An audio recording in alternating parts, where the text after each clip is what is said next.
Agora a gente vai passar para um assunto que é um assunto que não é bom, que de manhã, quando eu soube, me deu um gatilho. E então a gente já vai fazer o alerta de gatilho, mas são notícias que a gente tem que falar e a gente tem que conversar e tem que falar sobre isso, né? Que é o caso da Laura Sabino. E a Sofia, inclusive, falou nos bastidores que conhece pessoalmente, né, a Laura. Então eu imagino, se nós que não conhecemos pessoalmente ficamos impactados e horrorizados mesmo com isso, imagino você, Sofia, né? Cara, não, a Laura é uma pessoa maravilhosa, e daí essa notícia que acho que pegou todo mundo, né? Porque quem leu a reportagem lá da agência pública, da Amanda Audi, que foi quem trouxe isso aí, assim, gente, aquilo é terrível, sabe? A descrição de como aconteceu, do Sim. tipo de mensagens que o irmão mandava, gente, e é um alerta aí que a gente tem que dar, né? Que quando se pensa em violência doméstica, se pensa muito na violência de parceiros e ex-parceiros. Exato, Sim, E esse exatamente. caso Esse é o era o ponto. irmão. E eu acho que esse é um tipo de violência doméstica que a gente não dá a atenção que deveria ter, né? exatamente, Era exatamente. Eu esse acho que o é porque ponto. eu acho que a quantidade de casos que tem, né, com relação de casal é tão grande, né? Ou tão mais divulgada também, que aí a gente acaba realmente não dando essa atenção, né? Mas o Pedro, ele leu no Notícias da Manhã, e eu sou muito visual, viu, gente? Acho que isso é coisa, né? Como eu trabalho com teatro, então qualquer coisa, né? Isso é um exercício muito que a gente faz. Qualquer coisa que você vai contando, a gente vai visualizando mesmo. Então, o Pedro, ele leu de manhã essa reportagem da Amanda Aldi, e aí tudo que contava aqui acontecendo, eu ia visualizando. Isso me gerou uma coisa tão ruim, que eu estava tomando um café, eu cheguei a parar, assim, porque ficou, sabe aquele bloco quadrado aqui, que fica na gente? Ficou uma coisa assim, sabe, quadrada aqui, que nem descia nada mais. Foi muito, me fez muito mal. Muito, nossa. Sabe que eu ia comentar o seguinte, né? Hum. Que esse é um ponto bem interessante que a Sofia trouxe, que a gente imagina sempre a agressão contra as mulheres vinda de algum companheiro ou ex-companheiro, né? Mas eu estava escutando a Vanessa Cavalieri, que é uma juíza da Vara de Direito da Infância do Rio de Janeiro. Ela ficou bem famosa depois que teve aquela série Adolescência lá, né? Então, ela foi uma Sim. pessoa que veio contar bastante da experiência dela com jovens abaixo de 18 anos, né? Que não são considerados crimes, mas infrações, e aí tem uma outra tratativa e tal. E ela falou que o que tem surgido muito, falou muitas características que têm surgido atualmente, inclusive casos de racismo e tal, né? Que antigamente não tinha tanto. E acho que a cultura de ódio ela vem permeando, inclusive, crianças e jovens, sabe? Então começou a vir muito caso de racismo,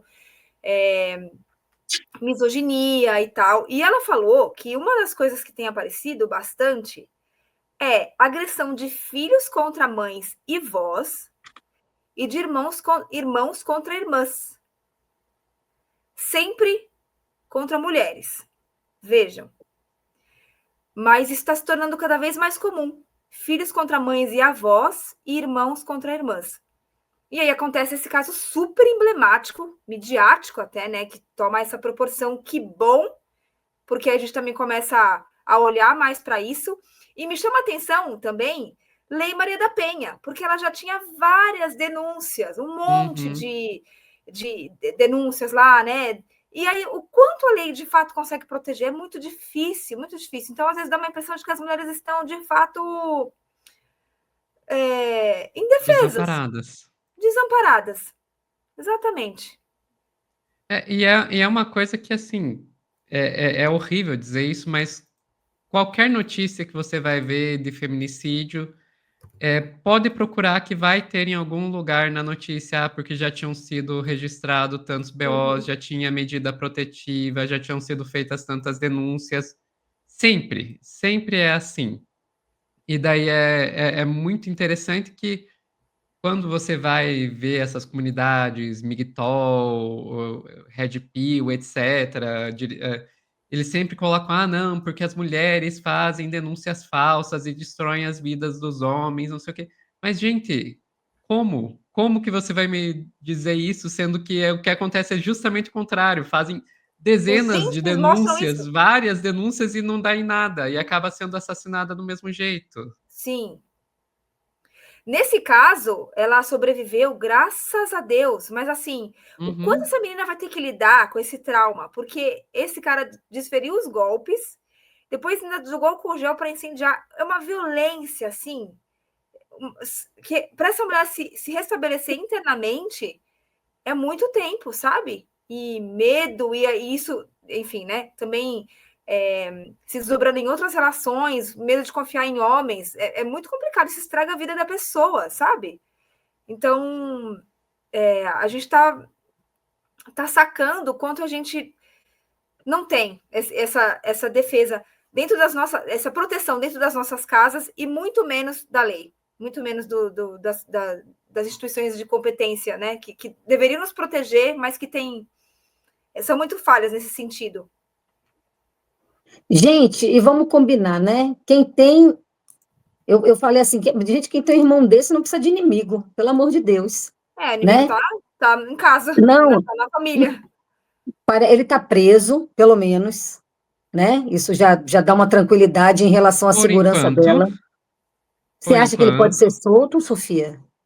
Eu não sei, mas eu não me surpreenderia. Eu não vou dizer que Meu pode Deus. acontecer porque eu não tenho informações com relação a isso, mas vamos Sim. e convenhamos.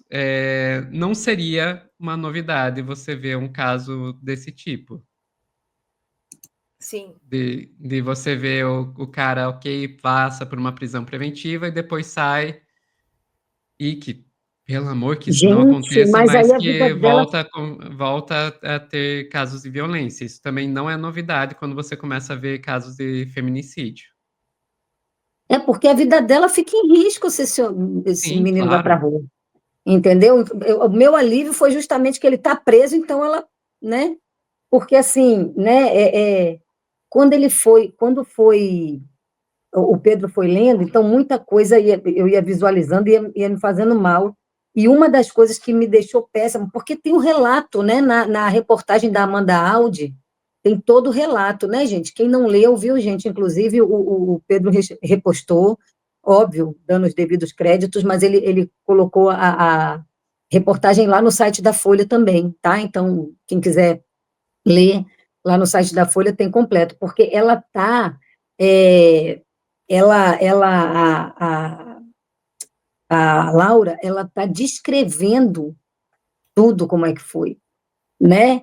E quando ela descreveu, porque ele pegou 2 facas na cozinha, faca de serra, ela ainda descreve assim, né, com esses detalhes e tal. E aí acho que ela correu para o quarto e tal, e parece que foi uma coisa que ela ficou meio que segurando a porta, e ele, né, empurrando, enfim. E aí ela disse que colocou as mãos, o braço no rosto, para se defender, né, e sentia ele dando soco nela, na barriga. Só que aí, de repente, ela olhou para o chão e o chão estava cheio de sangue. Então, o que ela sentia que era soco não era soco, ela estava sendo já esfaqueada. Entendeu? Meu Deus. Então, gente, não foi, sabe, simplesmente uma agressão, entendeu? Foi uma tentativa de, o que a gente não pode falar aqui, né? Mas é isso, foi uma tentativa Tem um disso. depoimento forte no chat, não sei se você já viu, Xandro, da Selma Romano. Não. Ela fala: eu vivi muita agressão física séria do meu filho adolescente, sofri muito, chamei polícia, mas nunca levei nada para a delegacia. A internet influencia muito nossas crianças. Selma, eu sinto muito por isso que você passou, né? Não é tão incomum em vários lares, né, de ter essa violência. Não, Espero que você esteja numa situação melhor agora. Fala pessoal da Folha Democrata, aqui é Pedro Zambarda, editor do canal, falar um pouquinho a respeito da necessidade de vocês financiarem a Folha Democrata. Gente, a Folha Democrata é financiada através de um Pix chamado Folha Democrata, é o endereço do Pix, né? folhademocrata@gmail.com. Nós precisamos do nosso jornalismo financiado por vocês que são do nosso público, porque nós passamos vários perrengues aqui com o YouTube, vocês sabem muito bem. E mesmo assim, graças a essa comunidade muito unida, a gente conseguiu fazer lives históricas, acompanhar praticamente ao vivo a campanha do Guilherme Boulos, trazer informações exclusivas a respeito de Gustavo Gayer, de Olavo de Carvalho, de todos os bolsonaristas, combater as fake news e tudo o que a gente acompanha. Por R$80 no nosso Pix, você ganha um curso de roteiro para série, o que é muito importante se você é artista, roteirista, se você lida com essas práticas da economia criativa. Outra forma de você colaborar também é se tornando membro aqui do nosso canal. Isso é muito importante para você fazer as suas atividades por aqui, porque você tem acesso a vídeos exclusivos e nós temos um curso de jornalismo básico para você poder acompanhar a partir de R$5, que é ministrado por mim. A gente tem aí quase uma dezena de aulas e muito conteúdo para você poder acompanhar. Meus caros, minhas caras, financiem o jornalismo independente, financiem o jornalismo que se posiciona à esquerda, financiem o jornalismo na internet, que traz informações confiáveis, checadas, que cruza informações e que trata você, que é o nosso público, de uma maneira muito séria. Vida longa e próspera, gente. Cuidem dos seus. Até mais. Tchau, tchau.